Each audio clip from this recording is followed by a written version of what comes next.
Welcome to Through the Bible via FEBC Radio. Join us in discovering the beauty and mystery of God's Word. Each study is amazing in its own way. Let's begin.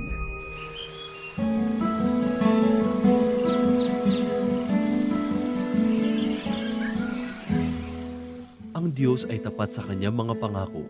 Si Gideon ay isa sa mga taong nakaranas ng katotohanan ito, sapagkat noong inihanda niya ang mahigit 30,000 mandirigma upang harapin ang napakaraming sandatahang lakas ng kalaban, sino ang mag-aakalang 300 mandirigma lamang ang kinailangan ng Diyos upang lupigin sila? Dito lamang po sa ating programang Ang Paglalakbay. Kamusta po kayo mga kaibigan at mga tagapakinig ng atin pong palatuntunan? Muli tayo po ay nagpapasalamat sa Panginoon sa oras na ito sa muling pag-aaral ng salita ng Panginoon. Ako po muli ang inyong kaibigan, Pastor Dana Bangko. Samahan po ninyo ako at tayo ay magbulay-bulay ng banal na salita ng Panginoon. Ang pag-aaral natin sa oras na ito ay pagpapatuloy natin sa ikalawang bahagi ng ika-6 na kabanata sa Aklat ng Mga Hukom. Karugtong ng ating pag-aaral ngayon ay ang ika-7 kabanata. Ang huling bahagi ng ika-6 na kabanata ay naghahayag ng katotohanan na ang Diyos ay tumatawag at nagtatalaga ng mga tao na maglilingkod sa Kanya ayon sa kanilang kakayahan. Ang tawag sa lingkod ng Diyos ay hindi nababatay sa taas ng pinag-aralan at kayamanan. Madalas na ginagamit na batayan ng mga pumipili ang pakikisama, utang na loob at edukasyon sa gawain. Makalupang kakayahan at kalakasan ang sa tuwin ay nagiging batayan o pagpili o pagtatalaga ng tao sa isang tungkulin. Tandaan natin na hindi ito ang batayan at pamantayan ng Diyos sa pagtawag at pagtatalaga ng mga manggagawa sa kanyang ubasan. Matapos na tanungin ni Gideon ng Diyos kung papaano niya maililigtas ang bansang Israel, sa kabila ng kanyang kahinaan, buong katiyakan naman siyang sinagot ng Diyos. Ganito ang mababasa natin sa 16 hanggang 23 talata ng ika-6 na kabanata. Sinabi sa kanya ni Yahweh, maililigtas mo ang Israel pagkat tutulungan kita. Lulupigin mo ang mga Madyanitang ito na para ka lang pumatay ng isang tao. Sumagot si Gideon, kung ako Yahweh ay talagang kalugod-lugod sa iyo, bigyan ninyo ako ng palatandaang kayo nga ang nag-utos sa akin. Huwag muna kayong umalis at ipaghahanda ko kayo ng pagkaing handog. Hihintayin kita, sagot ni Yahweh. Lumakad na nga si Gideon. Nagluto siya ng isang batang kambing at isang takal na harinang walang libadura. Pagkaluto, inilagay niya ito sa basket at naglagay ng sabaw sa isang palayok. Inihain niya ito sa anghel ni Yahweh sa ilalim ng punong ensika. Sinabi sa kanya ng anghel, ipatong mo sa malaking batong iyan ang karne at tinapay. Pagkatapos, buhusan mo ng sabaw. Gayon nga ang ginawa ni Gideon. Ang pagkain ay sinaling ng anghel sa pamamagitan ng tungkod. Nagkaroon ng apoy at nasunog ang handog at biglang nawala ang anghel. Noon naniwala si Gideon na anghel nga ni Yahweh ang nakausap niya. Dahil dito kinilabutan siya sa takot. Nakita ko ng mukhaan ang anghel ni Yahweh. Ngunit sinabi sa kanya ni Yahweh, huwag kang matakot, hindi ka maano. Ang kasagutan ng Diyos kay Gideon ay isang malinaw na katiyakang siya'y magtatagumpay. Gaano kaya karami ang haharapin niyang kaaway na ito'y kanyang magagapi? Nang marinig ni Gideon ang mga pangungusap ng Diyos na may katiyakan, hindi pa rin siya napanatag. Sa halip, humingi siya ng palatandaan upang matiyak na ang Diyos nga ang nag-uutos sa kanya. Ginawa naman ni Yahweh ang hinihiling ni Gideon.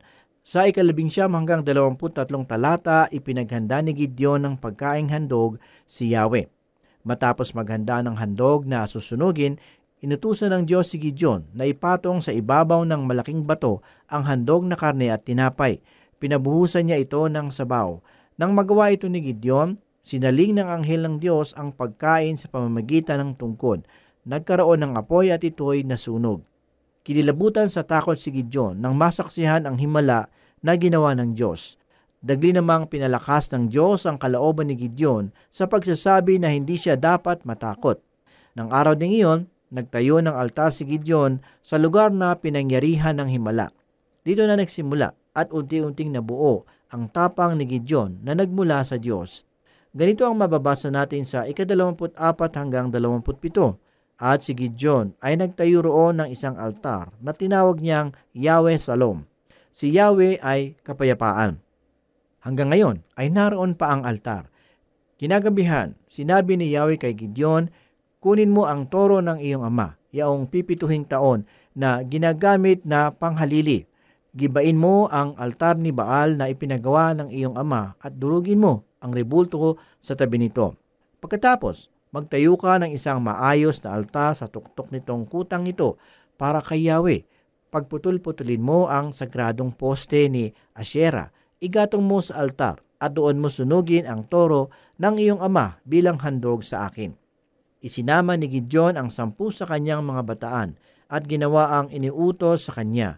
Gabi nang gawin niya ito pagkat natatakot siya sa kanilang sambahayan at sa mga taong bayan.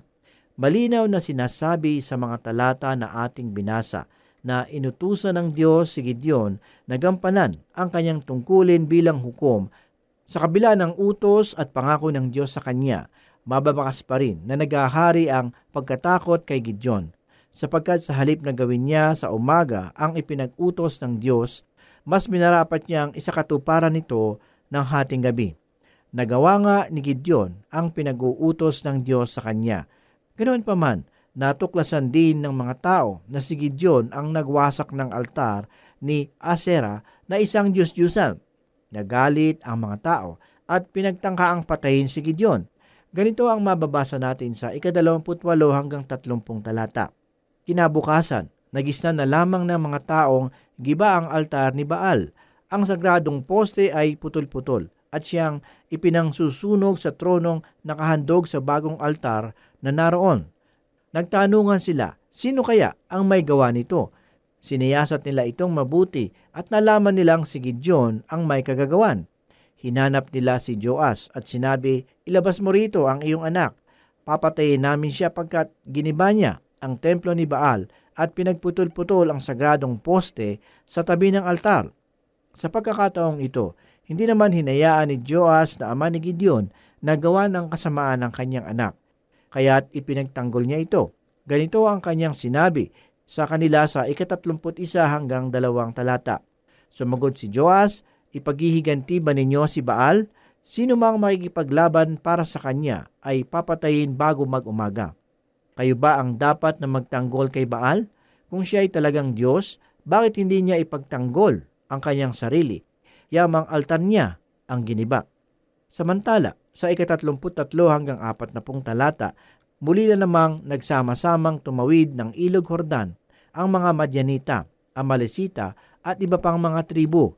Nang malaman ito ni Gideon, hinipan niya ang tambuli, isang hudyat ng pakikidigma. Ganito ang mababasa natin. Ang mga Madyanita, Amalesita at iba pang mga tribo sa paligid ay sama-sama na namang tumawid ng Ilog Jordan at nagkampo sa lambak ng Jezreel. Si Gideon ay nilukuban ng espiritu ni Yahweh, kaya't hinipan niya ang tambuli bilang hudyat sa mga kalalakihan ng lipi ni Abiezer.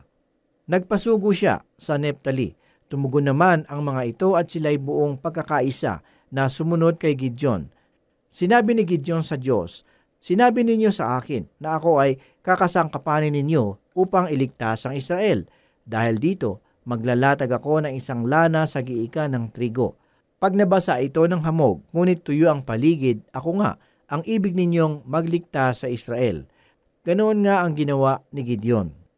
Kinabukasan ng umaga, kinuha niya ang lanang inilatag sa giikan at nang pilipitan niya, nakapuno siya ng isang mangkok. Sinabi ni Gideon sa Diyos, huwag po kayong magagalit sa akin sa huli kong kahilingan. Ibig ko po ay matuyo itong lana at mabasa sa hamog ang lupa sa paligid.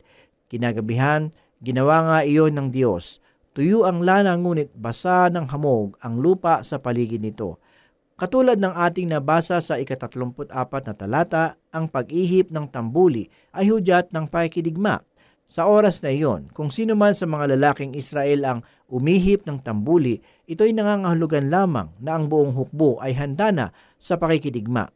Malinaw na sinabi ng talata na ating binasa na nilukuban si Gideon ng Espiritu ng Diyos upang buong katapangan niyang hipan ang tambuli. Subalit matapos hipan ni Gideon ang tambuli, muli siyang nakadama ng pag-aalinlangan.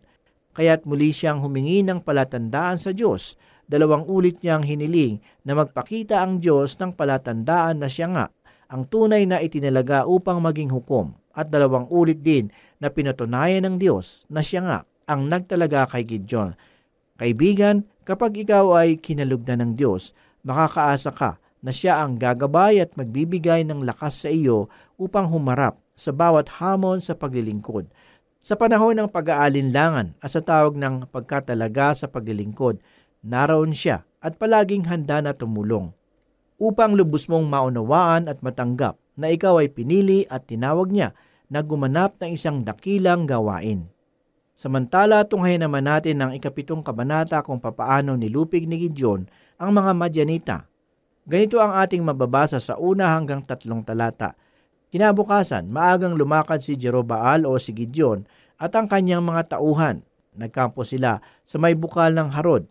Samantala, ang mga Madyanita ay nasa gawing hilaga sa kapatagan sa may burol ng More.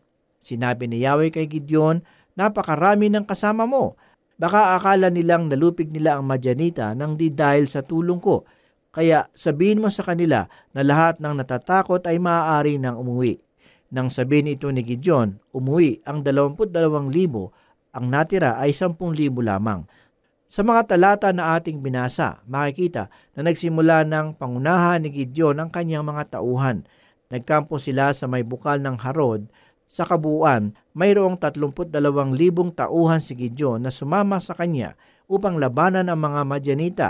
Bagamat marami ang bilang nila, alam ni Gideon na hindi pa rin ito sapat upang harapin ang mga Madyanita, sapagkat tunay na mas marami ang mga Madyanita kaysa sa mga Israelita.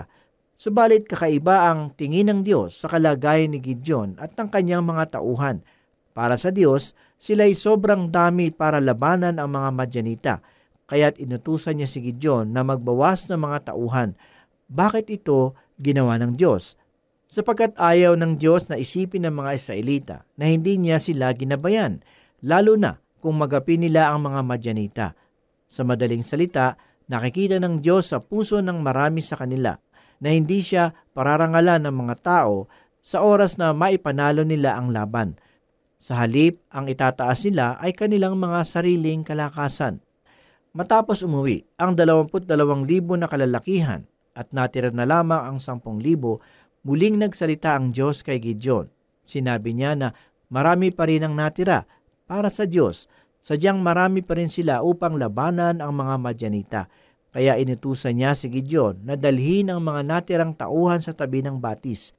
Ganito ang mababasa natin sa 4 hanggang 8 talata. Sinabi uli ni Yahweh kay Gideon, "Marami pang natira. Isama mo sila sa tabi ng batis. Doon ko sasabihin kung sino ang isasama mo at kung sino ang hindi." Ganon nga ang ginawa ni Gideon. Pagdating nila sa batis, sinabi ni Yahweh, "Ibukod mo ang lahat ng sasalok ng tubig sa pamamagitan ng kanilang mga palad at iinom na parang aso. Gayon din ang mga luluhod sa pag-inom. Ang sumalok ng tubig upang uminom ay 300 lamang at yaong iba'y lumuhod upang uminom." Sinabi ni Yahweh kay Gideon, ang 300 sumalok sa pag-inom ang isasama sa paglaban sa mga Madyanita. Pauwiin mo na yaong iba. Matapos kunin ang mga kagamitan, pinauwi ni Gideon ang lahat ng Israelita maliban sa 300. Ang kampo ng mga Madyanita ay nasa kapatagan. Malinaw na sinasabi sa mga talatang ito ang 2 katotohanan. Una ay tungkol sa banal na pagpili ng Diyos ng mga tao na kanyang gagamitin at ng kalayaan ng tao na magpasya kung siya ay tutugon sa tawag at pagpili ng Diyos. Pangalawa, ipinapakita sa mga talatang ito kung papaano nangyayari ng sabay ang gawaing ito. Sinabi ng Diyos kay Gideon, "Ako ang pipili ng mga lalaking sasama sa iyo sa pakikidigma. Subalit ang gawain kong pagpili ay ayon sa kanilang kalayaan." Nakita natin na ang bawat isa ay uminom sa batis ng ayon sa aking kalooban. May uminom na parang aso, may lumuhod at may sumalok upang uminom. Subalit ang nagpasya sa pagpili ay ang Diyos. Ginamit ng Diyos ang kalayaan ng tao sa kanyang pagpili at pagtatalaga kung sino sa kanila ang makakasama sa labanan. Sa puntong ito, marahil ang bawat isa sa atin ay may pinanghahawakan na magkahiwalay na katuruan sa mga katotohanan ito. Anuman ang mga katuruan at katibayang ito, isa pa rin ang totoo. na ang banal na pagpili ng Diyos at ang kalayaan ng tao sa pagtugon ng tawag ng Diyos ay tunay na nagaganap sa buhay ng sinuman. Kaibigan, malinaw na hindi pinanghimasukan ng Diyos ang kalayaan ng pagpapasya ng mga kalalakihang uminom sa batis. Ito'y isang pagpapakita na malayang nagagamit ng tao ang kalayaan sa pagpili at pagpapasya na ipinagkaloob ng Diyos. Gamitin nating halimbawa ang ginawa ng Panginoong Hesus sa atin. Alam natin na napako at namatay sa krus ang Panginoong Hesus upang tubusin tayo sa ating mga kasalanan. Alam natin na sinumang mananampalataya sa Panginoong Hesus ay maliligtas at magkakaroon ng buhay na walang hanggan. Subalit tayo ay may kalayaan na tanggapin at panampalatayanan ang Panginoong Hesus. Ganoon din naman, may kalayaan din tayo na talikuran siya at hindi manampalataya. Subalit kung tatanggapin natin siya bilang Panginoong tagapagligtas sa pamamagitan ng malayong pagpapasya, tayo ay mapapabilang sa kanyang mga pinili at tinawag. Ang pinili ng Diyos ay ang mga tumugon sa kanyang panawagan. Sa Ebanghelyo ni Mateo 11:28 ay mababasa natin ang walang hanggang panawagan ng Panginoon. Ganito ang sinasabi, "Lumapit kayo sa akin, kayong lahat na napapagal at nabibigatan sa inyong pasanin, at kayo'y pagpapahingahin ko." Samantala, matapos maiwan ng 300 kalalakihan, nagpatuloy na sila sa pagtugis sa mga Madyanita, at pagsapit ng gabi, inutusan ng Diyos si Gideon na lubusin at lupigin na ang mga Madyanita. Ganito ang mababasa natin sa 9-14 na talata. Kinagabihan, sinabi ni Yahweh kay Gideon, "Lusubin na ninyo ang mga Madyanita at malulupig ninyo sila. Kung nag-aalinlangan ka pa hanggang ngayon, isama mo ang bataan mong si Pura at subukan ninyo sila. Tiyak na lalakas ang loob mo kapag narinig mo ang kanilang usapan." Kaya siya at si Pura ay palihim na nagpunta sa may kampo ng mga Madyanita. Ang mga ito, pati ang mga Amalesita at mga tribo sa paligid ay naglipana sa kapatagan, hindi mabilang sa dami. Ang kanilang mga kamelyo ay sindami naman ng buhangin sa dagat. Nang malapit na sina Gideon, may narinig silang nag-uusap. Ang sabi ng isa, "Napanaginipan kong may isang tinapay na sibadang gumulong sa ating kampo. Naguluhan daw ang tolda at ito'y bumagsak." Sagot noong isa, "Iyon ay walang iba, kundi ang tabak ng Israelitang si Gideon na anak ni Joas. Tayo at ang Madyan ay ipalulupig sa kanya ng Diyos." Ito ang huling aral na matututunan ni Gideon sa Diyos bago lupigin ang mga Madyanita. Hinayaan siya ng Diyos na makarating sa baybayin malapit sa kampo ng mga kaaway upang marinig niya ang pag-uusap ng dalawang kawal. Ayon sa pag-uusap ng dalawang kawal, napanaginipan nilang ipalulupig sila ng Diyos kay Gideon, at ito ay kanilang pinaniwalaan. Ang bagay na ito ay narinig ni Gideon, at ito ay nagbigay ng katiyakan at lakas ng loob sa kanya. Kaya't hindi siya nag-aksaya ng panahon at buong katapangan niyang sinunod ang utos ng Diyos. Ganito ang mababasa natin sa 15-24 na talata. Nang marinig ito ni Gideon, lumuhod siya at nagpuri sa Diyos. Pagkatapos, sila ni Pura ay nagbalik sa kampo at sinabi sa kanyang mga kasamahan, "Humanda kayo at ipalulupig na sa atin ni Yahweh ang mga Madyanita." Pinagtatlong pangkat niya ang kanyang mga tauhan. Bawat isa'y binigyan niya ng tambuli at gusi na may sulo sa loob. Sinabi niya sa kanila, "Pag malapit na tayo sa kanilang kampamento, tingnan ninyo ang gagawin ko at gagayahin ninyo. Pag narinig ninyong hinihipan namin ang aming tambuli, hipan na rin ninyo ang inyong mga tambuli at sumigaw kayo ng kay Yahweh at kay Gideon." Maghahating gabi na, halos kapapalit pa lamang ng pangkat ng tanod nang makalapit sa kampo ng mga Madyanita sina Gideon. Sabay-sabay nilang binasag ang kanilang mga gusi at hinipan ang kanilang mga tambuli habang isinisigaw ang kay Yahweh at kay Gideon. Bawat isa ay hindi umalis sa kanilang kinalalagyan sa paligid ng kampo. Samantalang nagkakagulo sa takot ang mga Madyanita at walang tigil sa pag-ihip ng tambuli ang 300 na Israelita. Pinaglaban-laban ni Yahweh ang mga nasa kampo. Kanya-kanya silang takbo tungo sa Serera hanggang Betsita at Abel-Mehola malapit sa Tabata. Sa mga talata na ating binasa, makikita kung papaanong gumawa ng mga pamamaraan si Gideon sa larangan ng pakikidigma. Hinati niya ang 300 tauhan sa 3 pangkat at pagkatapos binigyan niya sila ng 3 kagamitan, sulo, tambuli at gusi. Ang sulo ay dapat ilagay sa loob ng gusi upang hindi makita ng mga kaaway ang liwanag ng kanilang mga sulo. Binitbit nila sa isang kamay ang gusi at sa kabilang kamay ang tambuli. Ito lamang ang sandata na mayroon sila. Wala silang mga tabak na maaaring magamit sa pakikidigma. Sapagkat mula nang sila'y masakop ng mga Madyanita, hindi sila pinahintulutan ng mga ito na magkaroon ng sandatang pandigma. Kung iisipin nating mabuti, makikita natin ang katotohanan na ang paglaban nila sa Madyanita ay nasa ilalim ng pangunguna ng Diyos. Dahil sa kapangyarihan at pangunguna ng Diyos, nagapi nila ang mga Madyanita kahit wala silang sandatang pandigma. Mapapansin din natin na hating gabi nang sila'y palusubin ng Diyos sa kampo ng mga Madyanita, sapagkat madilim ang hating gabi, hindi na nagkaroon pa ng pagkakataon ang mga Madyanita na magkakakilanlan sa isa't isa.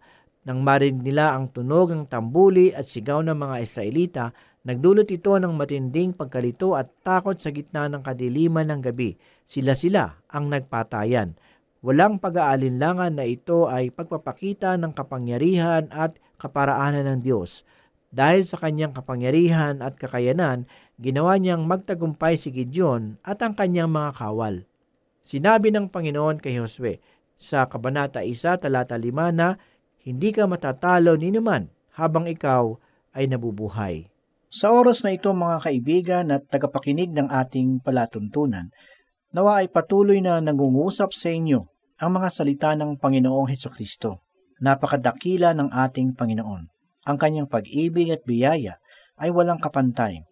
Kahit na tayong lahat ay lubog sa pagkakasala at patungo sa kapahamakan, ay pinili ng Diyos na ipagkaloob ang kanyang bugtong na anak upang sa halip na tayo ang maipako sa krus at magdusa, inako ni Jesus ang parusa na nakalaan sa ating mga kasalanan. Ang sabi po sa Juan 3:16 ay ganito, "Gayon na lamang ang pag-ibig ng Diyos sa sanlibutan, kaya ibinigay niya ang kanyang bugtong na anak upang ang sumampalataya sa kanya ay hindi mapahamak, kundi magkaroon ng buhay na walang hanggan." Tanging ang buhay lamang ng ating Panginoong Hesus ang maaaring ialay para sa kabayaran ng ating mga kasalanan, sapagkat walang nasumpungang kasalanan sa Kanya, at ang dugo lamang niya ang tanging makapaglilinis ng ating mga kasalanan. Ito na ang oras ng kaligtasan. Tanggapin mo kaibigan sa iyong puso at buhay ang alay na kaligtasan ng Panginoong Hesukristo. Sumampalataya sa Kanya at ikaw ay tiyak na maliligtas at magkakamit ng buhay na walang hanggan. Purihin ang salita ng Panginoon. Manalangin po tayo. O Diyos na buhay at makapangyarihang sa lahat, muli kami po ay nagpapasalamat sa mga katotohanan na aming nasumpungan sa oras na ito. Muli ito po ay nagpatibay ng aming pananalig sa iyo. Ito po ang aming samod na langin sa pangalan ni Jesus. Amen. For more teaching from God's whole Word, you can listen through this station, FEBC Radio. For questions, comments, Bible requests, or learning resources, email us at dzasinfo@febc.ph. This is Through the Bible. See you again for more learning on the next episode.